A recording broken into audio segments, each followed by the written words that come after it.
Teklilen celese imani yaqinan. Elhamdülillahi Rabbil alemin. Ve salatu ve selamu ala seyyidina seyyidil enbiyayı vel mursalin ve ala alihi ve sahbihi ecma'in. Mevlana Rumi rahmetullahi aleyhin bir beyt şiiri var. Her Müslüman öz zindigitinde şonu gözünün astına almalı. Ta ki Allah Teala'nın razı eder yarak. Çünkü Allah Teala bizi şu dünyaya belli bir maksat direktiği verirdi. Şu maksatta iki zat gözün astında olmalı. Bir bendegi etmeklik, bir de namayendegi etmeklik. Eğer Allah'tan razı edecek olsak, şu iki bot, iki düzgün, iki sürgün, iki zahmet, iki rahmet, iki mehnet bizim yaşayışımızda olmalı. Bir bendegi etmeklik, bir de namayendegi etmeklik. Özün bende olup Allah Teala bilen Peygamber'in aytýanyna göre bolmaklyk. İkinciden namayendegi, başdaki bendelerin Allah Teala'ga bende olup Allah Teala'nın dinine, diyanatına gelin muhda kaimleşip yaşamaklarına rahmet çekmeli. O zaman umumen aydilen gurun o çebesa yürek soğukluk getiriyen zat aytyanına kulak atılmaya. Cemaatın görüyorsun fesad alıp var ya. Ne kadar fehşa köpeliptir. Fezai mecazin ödünne bir avval Telegram bir genrak görünü yok tatları oturup sonra Instagram görünne Telegram'dan tavba dediler. O bir yenilecek tapıp savullu. Şimdi like edip burada çıkıptır. Bir Instagram'da ne telekerek. Ayende de ne olacak belli değil. Hemişe her vaktta da Huday, Peygamber deyip veren ağız oluptur. Çın Huday deyip veren, çın Peygamber deyip veren. Yöne derher surat havasına çakıp verdim. Yüreğe soğukluk getiriyen zat, hası imanlı adamlara, din diyanete uğrayıp veren adamlara aydanın peydası yoktu. Aydanın kulak atılmaya. Sen aydanın bilen fesat adalıp baranak, sen aydanın bilen düzelip baranak. Ya bu zatlardan yüreğin tavıymalı. Çünkü o kaptalı bizim elimizde değil. Mevlana Rumi rahmetullahi ne mi diye? Dostar diyar in aşuftegi. Dostar diyar in aşuftegi zahmete bihude behaz xuftegi. Dostar diyar in aşuftegi asıl şu olmalı. Dostar diyar in aşuftegi zahmete bihude behaz xuftegi. Ne dedi? Dostar diyar in aşuftegi. Allah Teala senden tüyen nadine mi? Sen aşufte narahat zahmette olmaktan tüyen Huday Teala. Sen namazına, namaz zamatına, zikrine, telavatına, hicabına, mehremine, namehremine, şeriğe vere yaşamaktan hakkında sen perişan olmaktan avole Huday Teala. Huday Teala şunu istiyor senden. Dostar diyar in aşuftegi. Allah sana avole diyor. Ol halkaten aytyan, diyan, kulak atmaya o tarafı bizim elimizde de. Aydanın peyda veren akdiyan da. Mevlana ne mi diye? Zahmete bihude behaz xuftegi. Sen görüp durun aydanın peyda vermeyen onunla varsa yine şey aytmaklığında diye peyda var diye. Zahmete bihude. Görüp durun peyda veren zahmet bir fesatta adalıkta vatanak, bir hicabi de adalanak, bedgatta da adalanak. Kafir olmadı da adalanak, dinin çıkmadı da adalanak. Ama zahmeti bihude behaz xuftegi. Yani yatmaktan sonra o ne mi deyip? Şunun Allah'ta seni şunga oluyor. Yani sen aytmağın bereketine, diymağın bereketine, zahmetin bereketine, tebliğin bereketine şundan Huday Teala razı olup sen özünü sabit kadam saklaya. Şun şu dinin rahmetinden, dinin gurrunundan, dinin tebliğinden, dinin hakkında yarmadan, dinin hakkında kenal kurmadan, peyç kurmadan dinin hakkında hayti bir dehmet çekmeden maksat näme? Awwalky maksat sen ödün bendegiğini ve namayendegiğini näme gerek? Yaşayışında sürgününde emeli etmeklik gerek. O gaptal Allah Teala anneke kime peyda berer, kime peyda bermer. Resulullah sallallahu aleyhi ve sellem de şunun anırda müballik yok da anne. Şunun anırda Hudaý Taala yakin bende yok, tevekkülli bende yok, dogaly bende yok. Anır şunun anırda hiç zat yok da Hudaýdan bärde olakan kim peygamberimiz. On peygamberimiz aydanna, diýenne, narat bolýanna. Şu kadar narat bolmuş, kabul eden hakka dip. Aslında can çıkacak bolar diye Peygamber Aleyhisselam. Kur'an şoňa inipdi, Cebrail Aleyhisselam şoňa gelipdi, cenneti görüpdi, cehennemi görüpdi, adamdan köp cehenneme aşym bar ya, şoňa şeýle bir narahat, la'allaka baqi'un nafsaka alla yakunu mu'minin ya Allah Teala. Muhammed Mustafa'dan yakin ödüň öldürecekler nipdir. Kabul eden hakka dip ten ödün öldürecekler diye kalır. Şu kadar narahat bulurmuştuk. Ama Allah tebarek ve teala peygamberine ne mi diye? Leyse leke minel emri şey'un ev yetuba aleyhim ev yuaddibahum. Leyse leke minel emri şey. Keninde hissat yok diye. Nemeden? Hidayetten. Allah Teala'nın ödüne galıptır da biliyor musun? Adama çok kolyanım. Şiçiletelerden idarlanıyanlar neme? Şu namazdan, şu namaz cemaattan, şu takkal koymadan, şu mehrem namehrem deyip gövren çekmeden, şu hicab deyip kılgın havada yüzün örtmeden, şu haram deyip hayta bir haramdattan gövren çekmeden, şu datlardan bir iki dat idarlanıyat. O da neme? Hudaý Taala bundan iki tane isleği var. Bir bendegi etmekliğimiz, o bir de namayendigi etmekliğimiz. Dostlar, diyar ina aşoftegi Allah şuna oraya. Allah da şuna oraya. Dünyanın bir kavmetle okudum ahlakın hakkında. Beter bir mağız, bir düşümlük hep de. O da neyme bir ulukan hücren ahunçuluğuna bir alim gurrun birdir da. Şi hücrelerde ders verliye, ustadda ders veriyerler, dadet yerler. O zaman ustadlığın hücrede belli bir siyla hormatları var ya. Ustadın hücretiyle hormatları şoň dersine göre näme ders veriyor? Hayti kitab ders veriyor. Hayti 4-nji 5-nji ýyllar mollar ders berýär. Ya etikdäkiler ders berýärmi? Etikdäkiler ders berýärler hop mubtediler ders berýär diýildi bilýärmi? Ken tiýligi ýok. Onun göňrak.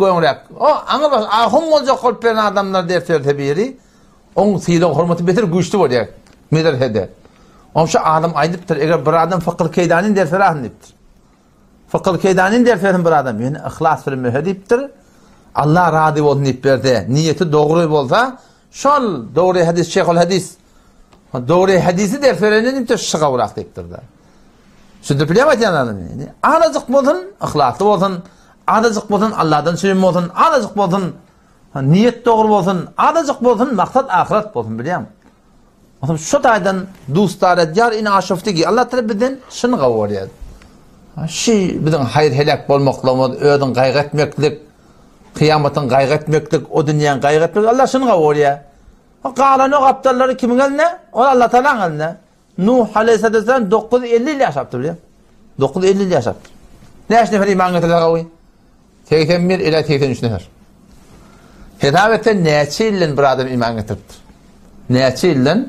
950'ni bölüm taksim edin. Ne çek? 81 adama. 12 yılına biri olayım ne mi? Dayık bilemek. Ne kadar katı yürek adamlamıştık olayım. 12 yılına adamlar, 10 yılına dayan. Bir adam yola gelen olsa biliyor musun? Ama yok bu zaman elhamdülillah Muhammed Mustafa sallallahu aleyhi ve sellem ummetunna yola gelen beterken, düşünen beterken. Ama şu tane çok olayım. İnşallah öd yaşayışımızda ne kadar ki elimizden gelýär, ne kadar ki elimizden gelýär, biz Allah Teala bendegiliğe gaýym ýapyşmaly. Bende bolmaklygy adat etmeli. Ve namayendegiliğinden hatta kan ne kadar ki elinden gelýär, hatta ahum bolmak gerek, ne kadar dine rahmet çekip bilýän, ne kadar dogrulyga rahmet çekip bilýän, ne kadar dogrulyň ötmekine rahmet çekip bilýän. Haýdy bir togratynda ştadyň etmek gerek, şuna adat etmek gerek. Oşa alada diyene var ha, muhim terin dat näme? Özümüz olgu bolmaly. Şu beter muhim zat. Millet kepten yağda aptır diyeyim ben. Millet kepten yağdağılı. Şu milletin şu alıp aytyan kepin bunu bolup versin o diye. Bir keten asıl bolup versin o diye. Bir keten asıl hemen o diye bolup versin o diye. Ama bir de olgu olmalı. Bir de yani şu dinimizde, diyanatımızda haydi burada bir de olgu olmalı. Hem adam doğatın olmalı. Hem adam razı edip olmalı. Yani doğrusun doğrusu yok deyip Türkmeli şey değil mi? Doğrusun doğrusu yok deyip durlar. Doğrusu olsan düşman kim oluyor? O zaman yani maksat ne mi? Ahireti gözün astına alıp da yaşamaklık gerek. Böyle şey yaşamaklıkta bir zat hevre muhim da. O da ne mi? Kim bilen oturuşyan? Kim bilen turuşyan? Kim bilen katnaşyan? Kim bilen barışyan? Doğsun, boydoşun, katnaşyan içer yağdaylan, şöyle beter muhim da. Türkmele ne deyiptir yani? Doğsum, imanım deyiptir. Önde biri, buraya baranına, tede bire göç geltir de hamana men kumişte bir göç geltir. Hayti bir adam, nile göç geltir. Nerece adam ka? O yaşurran bir deyiptir da, nerece adamdan bilecek olsan, erti öde kim bilen katnaşyan deyiptir. Dağıtıptır. Öde deyiptir nile kitecek. Kimin öyle var ya? Hem cins kunet pervaz, kebuter ba kebuter, baz ba baz. Şey değil mi? Her kim öldüğünde sürüğüne adam tapıyor. Camaada. O şu doğsum imanım diyorlar şu. Şi yaşayışta bir kıydın kim bilen geliyor? Oğlun kim bilen geliyor? Kim bilen katnaşıyat ödümüz? Kim bilen turuşyat? Şi hevrim muhim da sizin yaşayışta. Katı bir şuna fikredilmeli da. O fakat öde kadim zamanın dostlukları hakkında kadim zamanın münasibinde ne valla? Kadim zamanın dostlukları şu fizikiydi biliyor musun? Bak oturuşuluyordu, turuşuluyordu. Sen oğlun şun kontrol edip biliyordun rahat. Ama inni teleki dostlar cübe giriyor. Fezai mezaziden sen kıydın, sen gelinin bila nispeten ayarlığının sen kim bilen hayti kanalla hayti guruhta hayti peyişte şıdatlar bir idarlamalı. Şu şıdatların üstünden adam yola düşüyor doğsum imanım diptir da şıdatlı bir adam gumrah oluyor.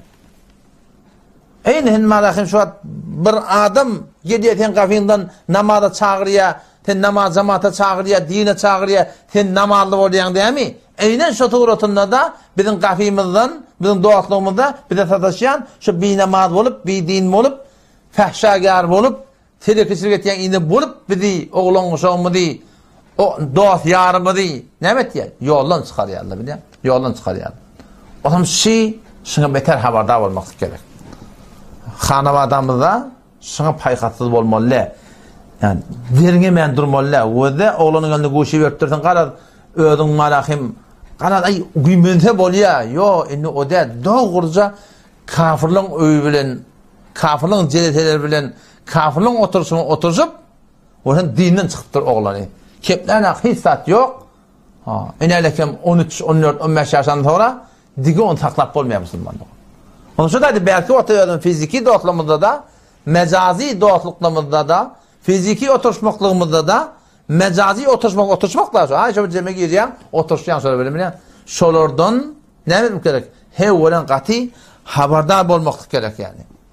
O ne mi deyip sen Kur'an'ı şunu görün getir. Kur'an'da doğsun ehmiyetinin hakkında görün getir. Ertikun şu doğsundan katnaşanın oturuşunun yadını açıp vahşemin adırdı da deyip yımırga vurup narahat bolyanın görün getir. Ve yevme ya'uddu zalimu ala yedeyhi yekulu ya leyten ittehaztu ma'ar rasuli sebila ya veyleta leyteni lem ettehiz fulanen halila. Ne mi deyip? لَقَدْ أَضَلَّنِي عَنِ الذِّكْرِ بَعْدَ إِذْ جَاءَنِي وَكَانَ الشَّيْطَانُ لِلْإِنسَانِ خَذُولًا. Ne mi de narahat? Eti kıyamet günü Allah Teala şovun yadı halde. Ve yevme ya'uddu zalimu yatla ol bir günü ki zalim adam iki elin dişler diye. Ne mi deyip? Cehenneme karşı akışacak oldu onlar. Oda karşı tazak kottular. Cehennemin odu. Yani şu oda girmirler. Yani tabi oda girmirler. Ne kadar vahşet naklat. Yani şu oda yakıyırlandı yüreğini alıp var ya. Yüreğini uçurup var ya rahim.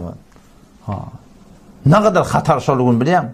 Ve yevme ya'uddu zalimu ala yedey. Ol bir günü yatlı ki zalim adam, zalim denana, zalim gıydı olan, zalim yaşı olan, zalim adam, zalim erk adam, zalim denana iki elinde işecek diye.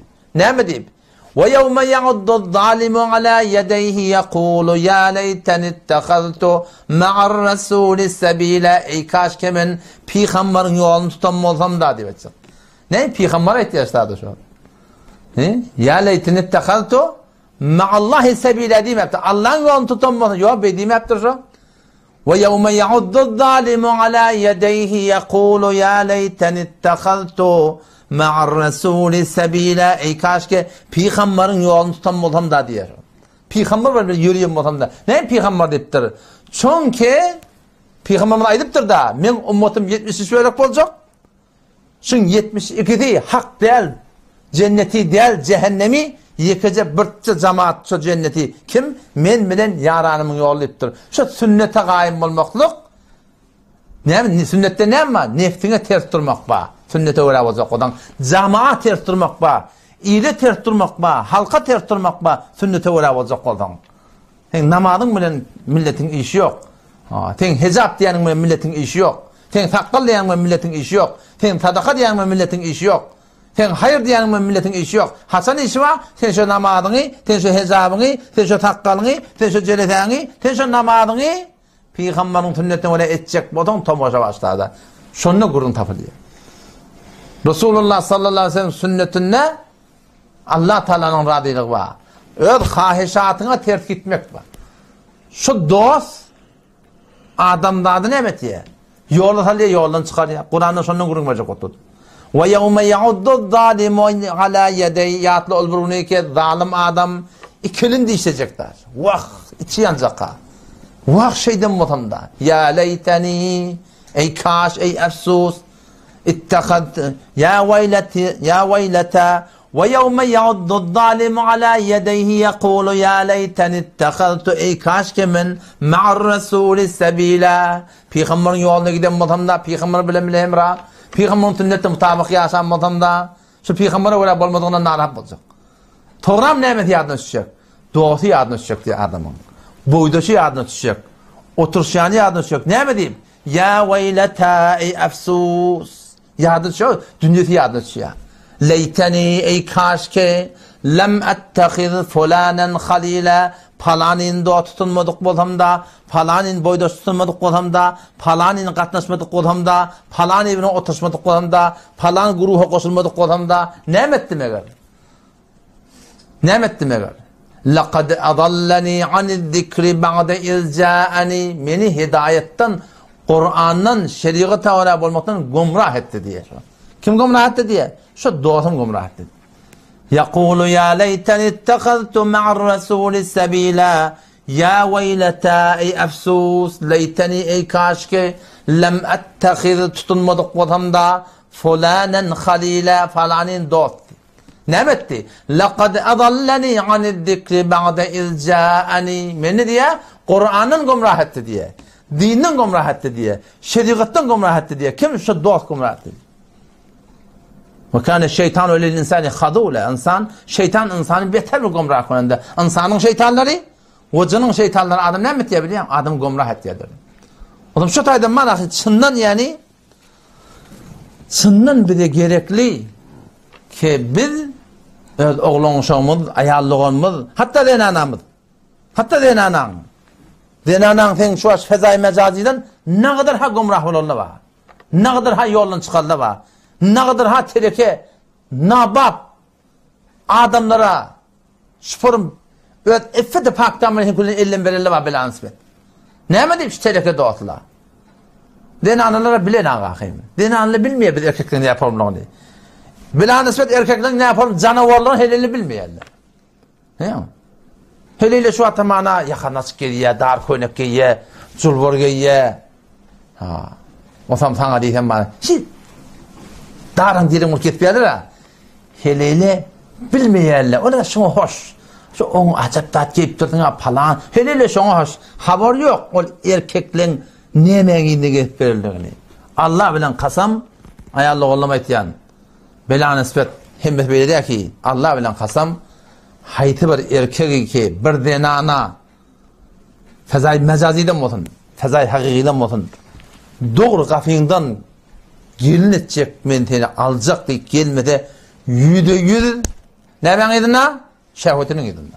Şek etmeýän ýasten. Bu erkek de tanıyadı. Heleli bir zatla bilmeýärler. Heleli bir zatla bilenler. Ağlanmalılar zatları. Ağlanın yaşadı. Ne kadar bilen nispet inet yok gala, atası yok gala kuliyam. Gumrah bolur kullun, gumrah etye. Bilenler kıyamana hiç gelip haber yok kuliyam. Haber yok yani. O zaman şu daydan öyle hanım adamı di, oğlumu di, kıyıdımı di, hatan şümböcek fezai mezaziden şundan iki çetli bıçak şey. O kaptallık ketiye, bu kaptallık ketiye. Hayda da ketiye, şeride de ketiye musulmandığın. Şuna beter haberdar olmak gereken. Cennetten Huday Teala Kur'an'ı Sure Vakı'da da bizim dertimizde. Cennetin kurduğunayım. Cennette Allah Tebarek ve Teala muhtelif sahneler ayet ya. Cennette bolacak hoşluklar ayet ya. Yine ayet çok bolacak ya da hani. Ahir Huday Teala ne ayet biliyor musun? Lehum ma yeşâvune fîhâ. Hâlan adını vadiptir de sonra. Çok bolacak ya da. Cennette bağdattan açacak ona var akım. Ona var akım kitap yap çok bolacak ya. Ne kadar ne kitap yazmıyor. O tarz böyle, bu tarz şöyle. Allah Teala belli sahneler aydıptır. Belli sahneler aydıptır. Şu sahnelerin birine inalekem Kur'an'da şunu gurrun geliyor. Galiben sureye Tur'dadır galiben. فَاَقْبَلَ بَعْضُهُمْ عَلَى بَعْضٍ يَتَسَاءَلُونَ Havul bağlıkların içinde, boz sağlıkların içinde, yaşıllığından kara görünüyor diye taşından koydu. Akarlığın içinde, bilbillen arasında, hurguylan arasında, tahtlan arasında, köşklan arasında, akarlan arasında, ıslakırlan arasında, cengillen arasında, dağlan üstünde, dağlan ötende, o yaşıl avudan yerlerin üstünde. Sonra her yerde taht kurulu, sonra birbirinin gurrun ettiği dedi. فَاَقْبَلَ بَعْضُهُمْ عَلَى بَعْضٍ يَتَسَاءَلُونَ Onun gurrun ettiği bundan gurrun ettiği onun ettiği bundan ettiği. Sonra birden yakın biri, dünyadan gurrun ettiği, dünya hem oluyor, ettika yani olacağım, ve ettika, قَالَ قَائِلٌ مِّنْهُمْ Şolun birden bir aytacak, ne mi dedi diye, اِنِّي كَانَ لِي قَرِينَ Benim bir dostum vardı diye. Dünyadan gurrun ettiği. Cennette oturup dünyadan gurrun ettiği. Benim bir dostum vardı diye. قَالَ قَائِلٌ مِّنْهُمْ اِنِّي كَانَ لِي قَرِينَ Benim bir dostum vardı, ne mi diyedi? يَقُولُ aytiyadi, hemişe doğrusunu yerdi. اِنَّكَ لَمِنَ الْمُصَدِّقِينَ Ey dost, ne etkip yanlama deyip, arada deyip, şeriat deyip, din deyip, kıyamet deyip, kabir deyip, keyfin sürmeyeni, gödemildadı gödemeyeni, içmeldadı içmeyeni, giymildadı giymeyeni, ne etkip yan? يَقُولُ aytiyadi şemen doğdum, اِنَّكَ لَمِنَ الْمُصَدِّقِينَ Ayetin içinden kabul ettiyen mi? Nemen kabul ettiyen mi? اِذَا مِتْنَا Ayet hervati gibi ölsek, وَكُنَّا تُرَابًا قُمُّتَقْ وَعِظَامًا ثُنْقُمُتَقْ اِنَّا لَمَد۪ينُونَ Ayet bilsinden hesap kitap var diye ettiyen mi deyip diye, ben diye yüzüme vururdu diye, bir dostum diye. Bir dostum vardı diye, şey diye ettiyen diye. Şu dostlardan ne kadar kendine göre? Ay o dünya gidip gelen mi? O dünya barık gelen mi? Beter de kat tutup vermelidir mi? Yok biz kat tutamdak, biz doğru tutacak oluyor. Biz kat tutamdak, biz doğru tutacak. Biz şeriatta, Kur'an'daki bağdadı, şeriatta bağdadı, biz amel edecek. Eğer şu an kat tutmaklık diyen olsa, onunla siz kavuşak, siz yumuşak tutamdak, siz başlayacak tutar yani dahi hocam değil mi? Şeriatta haram da desen, edecek kat tutmayan deyip de, buna kat tutmaklık değil mi ya? Buna başlayacak tutmak değil diye dahi. Buna başlayacak tutmak değil. Kaç kişi şu sözle kafirin ağından çıktamıştık böyle yani. Musulmanın ağından çıkıyor. Ne etiket beyanımını beter kat tutup. Ne ben kat tutmalı? Ne etiket mehrem namehrem deyip. Sen ve de bir tane mikrop gerekli. Ki göde de korunak, adında da korona da kıttırla. Sen malakayım, ne kadar mı malakayım nügüsünü ken gurulmadı. Ba mı, yok mu, tuğtu emişin öyle, haykatı ba mı, her kim burada attı yani. Men şunu bilýän, etiradymsa Allah Taala'nın ibren belafy, her kim her näme diýär. Hop inni Şu an sen bir tane mikrop görünecek deyip, bak kesme yanlıştım, bir tane mikrop görmeyen mikrop var deyip, sen ne kadar tedavir ettiyen, öden çıkaman ha. Bir hutbadara gitmeli, mask vurmalı ha. Duracaklıhan aran yakirak durmalı, daşanak durmalı. Sen öyle var, bol peşin öyle. Sen ne işinden korkuyan? Derer verecek diyen daha şu. Derer verecek diyen. Şeyden, şun dererini sen anlattırsan, sen Müslüman ne yapılmışsa kelleğin işlerine, sen gül yağacak kıydın, sen gül yağacak bağıştan ayalın, sen gül yağacak ayallığının, ki benim de ayallık olanman, bende de kıydı var, bende de ayal var. Gelip de var, bir namerhemle şak başak durup, falancan, geliver kavim halın deyip hoşbeş etmeli, o şun ağrına fesat döremeli, şun ağrına telekirat döremeli, şun iyi fesada çekilmeli, sen şu görünmeyen mikroptan korkuyordun şeyle bulamadın deyip, zerer çekert deyip, canına zerer ver deyip, ama bütün ağrına zerer veriyor. Bütün iffete pak daminine zerer veriyor. Bunu bir derin emeli, ayası kat tutmak mı şey? Sen görünmeyen mikroptan çekip, şu formu işleri kesip yardın. Sen gelip, buradaydı ki göz bilen görüp durdun. Bir erkek adam bana aytsın, men birden anam baldırını görsem, doğruca ne diyeyim mi? Doğruca ne diyeyim mi? Bir erkek aytsın, birden anam men baldırını görsem de yüreğin almaya deysin. Deyip başarır mı?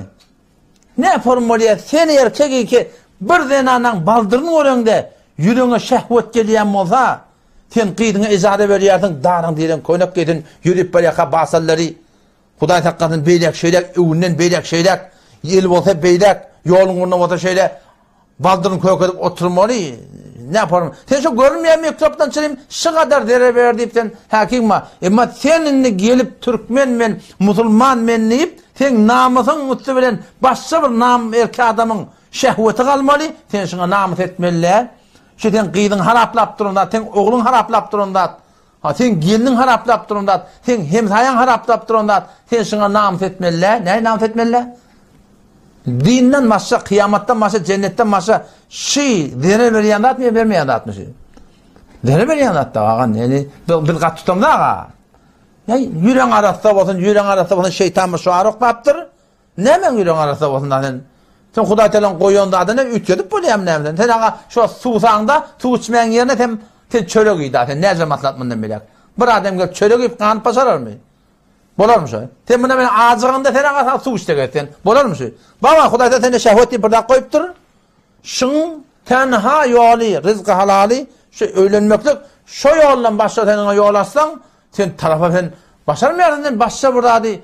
Ona elzam, yok sen hüvayet etme, sen falan etmesin, sen beytmesin, Müslüman doğan, şıdatla, din, kıyamet, ahiretten başla, şıdatla katı namus etmelidir. Şıdat, bizim oğullarımız da aile, bizim kıyıdlarımız da aile, bizim gelinimiz da aile yanarsı Müslüman doğan. Hem çırak kişi görünmeyen mikroptan korkuyor da, şundan da katı korkmalı Müslüman doğan. Katı korkmalı. Sen öyle perde etmesen, namusun perde, tufra kakanına, burada edenine, halkın oğlunu görünüp dursa, şek etme.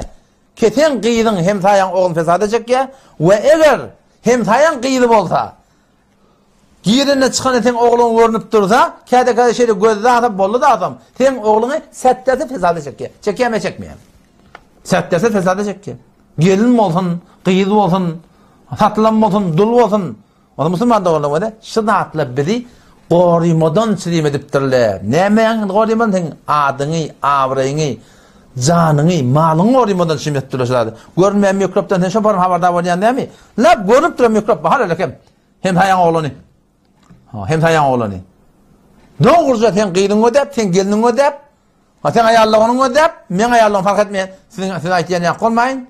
Fesada çekeceğim Müslümanlar. Hem fesada çekiyor. Şu an ne kadar şunanı mengleş mefasit bizim zamanımızda dörüyor. Ne midin? Şundan rahat edilen. Bacan hali rahat çok oturuyor. Yüreğin arasında olsun. Baba, bolmaya şey.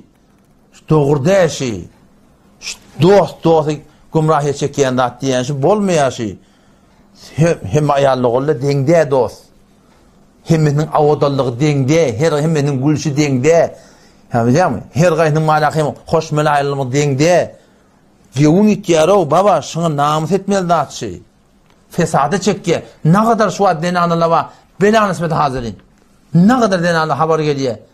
ki öz adamından başka adam bilen gitpiye. Başka erkek adam başka dinana bilen gitpiye adamı var, ortam özüne eğri var. Ne dip bol oluyor? Şu mikrobun önüne geçmekteler biliyorum. Şu mikroppa arada o görünmeyen mikroptan ne kadar korkuluyor? Görünmeyen mikroptan ne mi? Korkulmanın. Şu korkulmanın şu başımıza bela geldi. Yani bir Türkmenler, biz Müslümanlar dina, diyanata şu kadar poşta pavur şu loktu gelmeni ne mi kadiyelle? Daran diyelim ne mi kadiye? O garbiler gördü. Kafirler lap şu atlan anırtına varıp öğürüp durdu beri. Zindigini dargattılar. Yani hanımadalar dargadı. Effetler dargadı. Hem de dargattılar. Orada peyda yok. İğne vurup durdular. Müslüman mı diye baktılar ya. Biz şu kadar hicaba, dine, diyanata poştu bağ vurup, bağ Kur'an'ın kadrını bilmeyen var akım, amal edilmeyen gelip, tera amal ettiğinde maskar edip ya da, öyle lekem kafirle Müslüman olup ya. Allah Teala bana sana ihtiyacı yok, Müslüman bolma. Huday Teala gümen etmeyen yerine cemaat öğretiyor Müslüman'dan. Oğlum şu taydan şimdi mikropları havada olmalı. Gurun ne yapıyorsun? Doğasın sana, doğasın gurun. Doğasın gurun. Şu doğas, inenekem Kur'an'ın şuna itiyor. Yakulu, benim doğasıma itiyatı. اَاِنَّكَ لَمِنَ الْمُصَدِّقِينَ ayet için kabul etiyatın mı?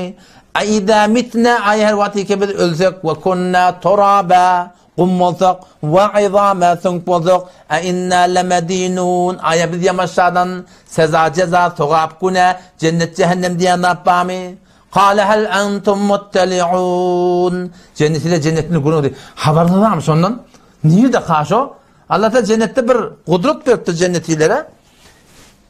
Neden görecek olsa başarıya, cehennemi görecek olsa başarıya. Şunu kaldırdı diye başın şeyde. Cehennem gönlüne ona gidiyor yakı. Cennetiyle. فَاتَّلَعَ فَرَآهُ فِي سَوَائِ الْجَحِيمِ hal cehennemin ortasında lavurda attıran orta heyvay deyip bağırayım. Lab biçtim deyip. Huday takkatın cehennem nazur yarayım. Yani adam o dünyanın görenine وَلَوْ تَرَا اِذِ الْمُجْرِمُونَ ey Muhammed Mustafa egerten görten dedi. وَلَوْ تَرَا egerten görten اِذِ الْمُجْرِمُونَ onların mucrimler, günahkarlar, fasıklar, fazırlar ölünden sonra Allah tataşmak olanına ferişteler gelenine نَكِسُوا رُؤُسِهِمْ عِنْدَ رَبِّهِمْ Allah'ın yanına başlar aşağı diyecek. Başın kaldır bilen hakkı diye. Ne mi diyorlar? Rabbena absarna yani gördük. Ve semi'na eşittik. Hakikatin neminin bildik. Neme isteyen? Ferci'na na'mel saliha. Hele öğrbedi idine öğrbedi. İdinde öğrbedi betiyedi. وَلَوْ تَرَا اِذِ الْمُجْرِمُونَ نَاكِسُوا رُؤُسِهِمْ عِنْدَ رَبِّهِمْ yani Allah tadaşmak olanına Rabbena ya Allah absarna gördük. Ve semi'na eşittik. Ferci'na na'mel salihan inna muqinun ya Allah biz idine öğrbedi. Hakikat ananlığın diyor. Allah Teala mi diyor? وَلَوْ شِئْنَا لَاَتَيْنَا كُلَّ نَفْسٍ هُدَاهَا Bir de istedik hem adam Müslüman ederdik deyip de Huday Teala. Yani Huday'la bir söz geçen söz var. Din, iman, isteyenin ki. Dünyanın Huday Teala hala ne veriyor? Hadise veriyor da. Dünyanın Allah Teala hala ne veriyor? Karun'a da veriyor. Nemrud'a da veriptir. Firavun'a da veriptir. Şeddad'a da veriptir. Süleyman Aleyhisselam da veriptir. İbrahim Aleyhisselam da veriptir. Davud Aleyhisselam da veriptir. Dünyanın Allah Teala Müslüman'a da veriyor, kafire de veriyor. Ama dini Allah Teala kavvara ne veriyor? Dini Allah Teala söyleyen ne veriyor diye. On vagan söyüp bir de veriptir şu vakti. Müslüman dünyada, Müslüman hanıvada. Sen kadrını bilmeden, vavıyla dağıtın. O zaman sonra yani başına şeyler kadr görecek diye. فَرَآهُ فِي سَوَائِ الْجَحِيمِ Orada cehennem için orada yaptırın o da. Yandım biçtim. Ne ölüp ölüyor ne diri kalıyor. La yemutu ve la yahya da. Ölüp de canın çıkanak. Zindigi de yok. Şu odun içine ne yapalım yaşamalı. Sonra aytacak da ya. Sonra aytacak. Ki İnelek fettela'a ferahu fi sevacihim. Kale Tallahi in kitte le turdin. Hey yakin Allah bilen kasam. Yakin ki temin yardıracaktın diye dedi ya. Şu dünyada gelip göğsüs ederler yardına çıkacak. Ay kabır neye dikkat verdin? O dünya olacak mı falan? Ganimet bolur deyip şu aytken kepler yardına çıkacak şu doğdun. Yakulu şeyle ten le turdin yakin ten kimin ten marak ten yoldan çıkaracak oldun. Ten imandan Kur'an'dan beni ağzıracak oldun. Velev la ni'metu rabbi eğer benim Rabbim Allah bana fadlı kerem olmadık bolsa lekuntu minel muhzarin minne hadir edilenden minne cehenneme okullarından olacaktım.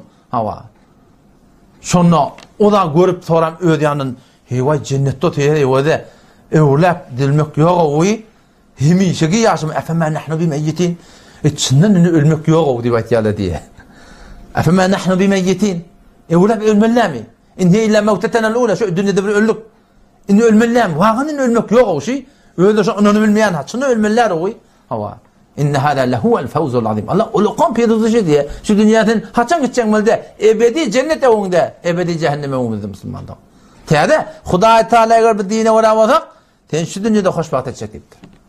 Fikretme dinni yerler ahiretin muhadip. Doğru dine oraya yaşadan hem dünyanın hem ahiretin avat boluyor. Yalnızsak bir de yalnızyat Allah yalnızsın ora başına bela getiriyor. Efema nahnu bimeyyitin in hiya illa mevtetena al-ula ve ma nahnu bimuaddabin. Allah Teala ne diye? Limitli hada felyamelil amilun. Şeyle bir nigmata zahmet çekeli zahmet çekildir. Şeyle bir nigmat, tökönüksüz nigmatta ebedi cennette yaşamadı. Onun sonra ne yapma biliyor musun? İki iş etmeli. Şu başta içe koptuğunu gördüğüm şey. Böyle dua etmeli. Ya Allah sen koru, senin hifazeti de koru, senin tevfik bere koru. Ya Allah senin koruyu koru. Ya Allah ağzırma koru. Ya Allah gidecek de sen koyma koru. İkinciden yani doğsun gördüğün gibi.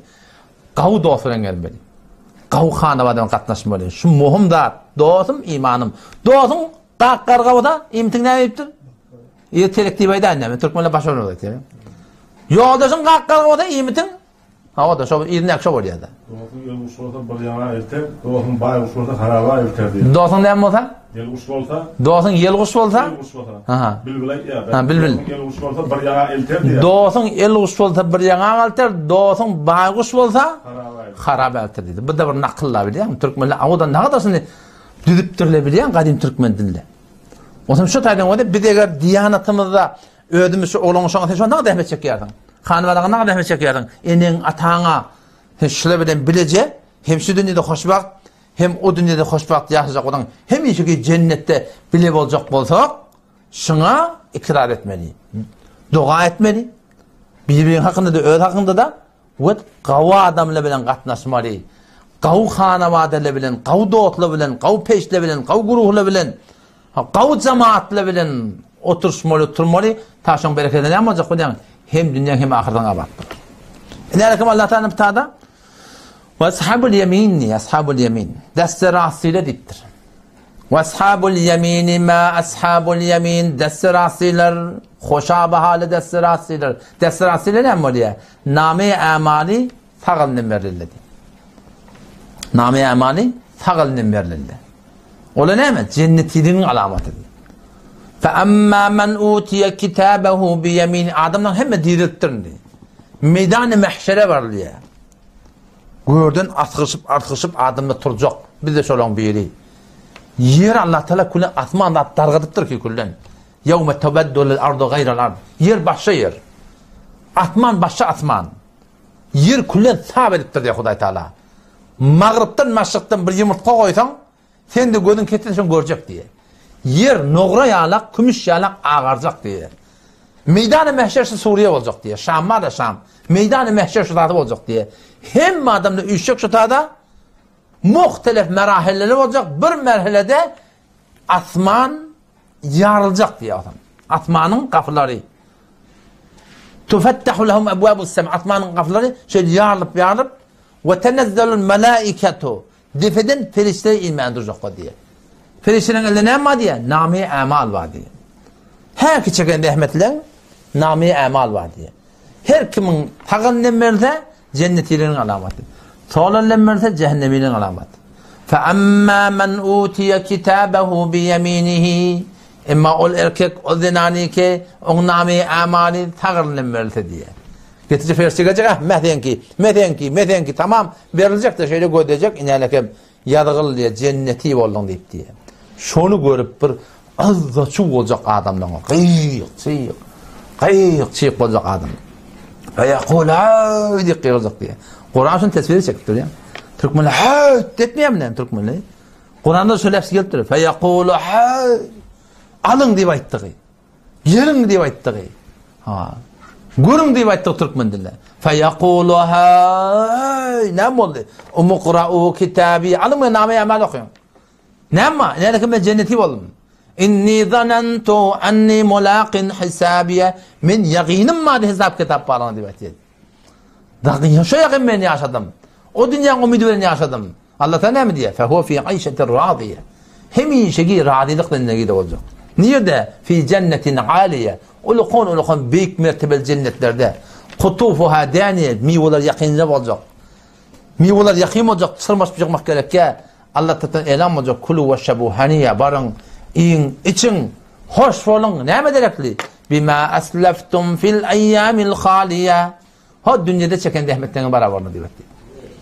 Şol ebedi yaşayışa Allah Teala bizi çağırıptı. Dünyadan maqtatsa bizim yüreğimizden çıkıptır. Ne mi qadiyan şu dünya? Haçan gidecek belli de. Ne men hoş olmasın, öte olacak belli de. Öte qalacaq belli dersin. Şimdi ne men hoş olmalı.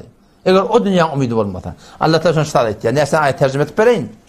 O zaman işaret edilhen toku değil.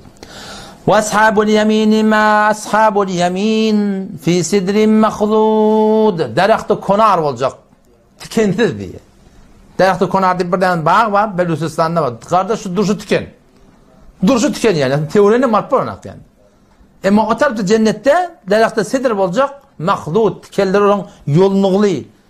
Fi sidrin mahdud ve talhim manzud. Daraxt, muz, bağlar olacak. Tamam şöyle. Üstüne. Angırtı verti yok. Ve zillim memdud. Ulukon keleveler. Kelevan ulukolun ne şey ettiği Huday Teala?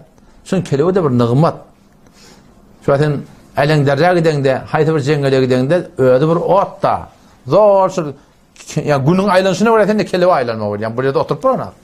Zor aylap vermeli oturun yanına. Tak günü geliyor, tak günü geliyor. Ama ota da böyle ya. Ve zillim memdud. Ulukon keleveler. Oturdun oturuver. Cengele gidende su tapacak olan işin var. Nerede su vakayıp aylanıp vermeli. Allah Teala mı diye? وَمَا اِمْ مَسْكُوبِ. Kendi su olacak diye. Abşarlar olacak, akarlar olacak, suğun ayısı olacak ya. Cengelde gideninde olukan nerede meyveli bağ vaka? Şu cengellerde var. İnhem bağ da olsa meyveli bağ az. Meyveli takmak ya olakin. Allah Teala o dünya cennetinde ne mi diye? وَفَاكِيَةٍ كَثِيرًا. Kendi meyve olacak diye. Kendi meyve var onunla. Salmandırsa ne mi? Yok. لَا مَقْتُوعَةٍ وَلَا مَمْنُوعَةٍ. O meyveler tükönmek de yok.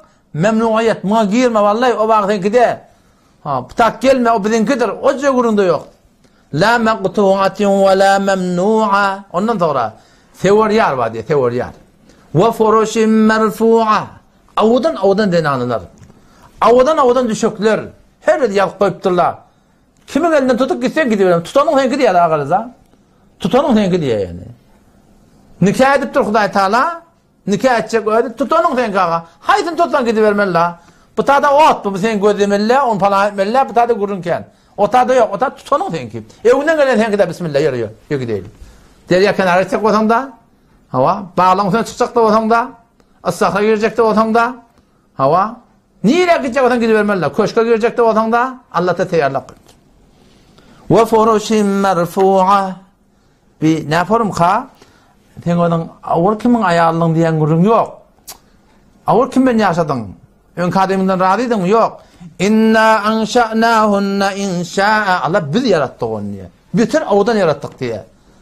Fecealnâhunne bekâr. Hemişe qîr diye. Avur sen kiminle yaşadın diyen gurun yok. Hemişe qîr Huday Teala yarattık. Fecealnâhunne bekâra. Bedahlak mı? Ne kadar denanlı öyle bilans ver. Avdan ki. Bedahlak yani. Adam köplerini icek yara koy köplüye. Allah ne? Uruba deyiptir. Aşık deyiptir. Aşık diye sana diye. Şu gözlerinde yürek oraya diye, yüreğinden ne ölüm oraya diye. Yüreğinde senden başka hissat yok diye. Senki ne yaş? 35, senki 18, 37 etrafı. Hem senin sal diye cennette. Hem bir yaş olacak yani. Ha, palanın hele 35 yaş, 12, 25 yaş. Senin yaşadık anlamda falan. O ürün yok. Etrafı. Hem bir yaş olacak diye. Li ashabil yemin. Desrasilerden söyleyeyim. Sulletun minel evvelin. Geçenkilerden köp erkeklerden, zinalardan olacak. Ve sulletun minel ahirin. Sonkulardan köp olacak. Hem dua edelim. Allah Tebarek ve Teala bizi ne mi şolardan ettin yani. İnşallah umid ba. Bu da bir soran bir de adam. Helelere ne var diye de cennette de erkeklere var diye. Babacan ne mi erken kodu heleyin ki da ne mi? Şu açma men oyum şey. Yani ama Allah'ın öyle diyelim bana. Şunu yakçarlı şoň ne? Frizerde şoň ne? Ha. Kümetlen açarda şoň ne? Hemme da şoň ne? Yani ama Allah'ın öyle diyelim şoň yani. Ha. Öýüň açarda şoň Öýüň açarda şoň ne? O dünyada dene anala adam hiç bir daha istemeye cennetteki Hudaý Teala'nın yaradanına ters bolsun. Hama şu Hudaý Teala'nın yaradanı ne mi? Baştan ha erkek erkeğe barmaklık. O taada Hudaý Teala sana haram hüvvet ettirmeye diye kullan cennette. Şu haram bir ne mi? Bir heley iki erkek bilen bolsun. Hudaý Teala beyni bir daha yürekten çıkarıyor belli. Şu bir heley bir erkek bilen hoşluyor da. Bir heley bir erkek bilen hoşluyor. Ne mi erkekten koysa şu heleylenki da. Gedmeldi, imeldi, içmeldi, yatmaldi, turmaldi. Ne mi dedin? Kiminki? Şu heleylenki de eynen şu torutunda bak. İzne kulun yana gıyın gudun inşallah onu Allah Teala nefise taytip veren o ashab-ı şimal dittir. Allah Teala şu cennete uşi alak cehennemde yamallaktır yani. Hem Kur'an'la cennet cehennem bile geliyor umumi suratında. Cennet cehennem bile geliyor. Ne mi deyip? Şun adam korkması etmeye. Oradan koronan edinişin oraya değil mi? Korkuldu değil mi? Ettiyen mi denak mı sen? Başarsan da etmedin. Düğünde ben şehrdayı tarmadılar baba. Ne hemen şu mask koru. Şehirden töketim 6 yıl maşını alt koydum. Şehirden ne mi? Korkmasa adam etmeye. Adamdan okuna hıslatı şeyde. Umut bolşu yani korkmalı adam. Korku adam yerine getirecek. Beşerdeki doğru korku olsa, Allah'dan korku olsa, imanı gitmekten korku olsa, adam etiye, amal etiye yani. Neçemin var atak ya, niyeti kelpiye. Şu kızgında ne yaparsa da yarasının heleylenin, öyle hem de da kelpiye yani. Şuna çeli mas kurup, elini de önküce de etti mi? Eline bizim ayarlamız eğer var belki parçadan dese şey yapmadı. Pelettikten dese şey yaptır kümmette gördüm. Pelettik var yenim. Muşemmeden dese şey yapıyor. Bile ne da kızgın oluyor. Ben naişten de elin yakmıyor böyle ya içinden. Tomtumun navranı giymek kıyın şey. Doğru içinde tuğ veriyor. Bu diye alacak etti yani sonra. Pelettikten dese şey yapıyor. Ne ettiriyor? Yakin ettiriyor. Anam ettiriyor. Zirer var diye de şey değil mi? İnşallah Teala Allah temizce tevfik versin. Sonumuz iman etsin. Vesselamu aleyküm ve rahmetullahi ve berekatuhu.